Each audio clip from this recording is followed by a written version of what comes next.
আসসালামু আলাইকুম, বিসমিল্লাহির রহমানির রহিম।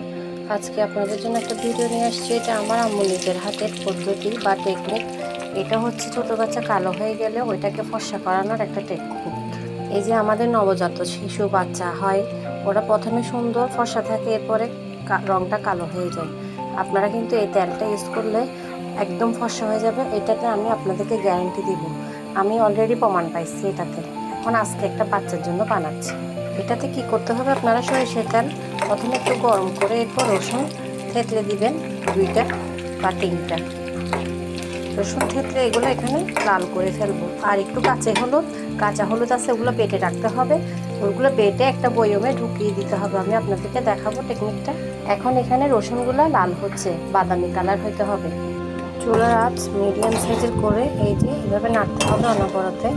যে কালার চলে আসছে, এখন আমি নামিয়ে ফেলবো। এগুলো ঠান্ডা করতে দিব।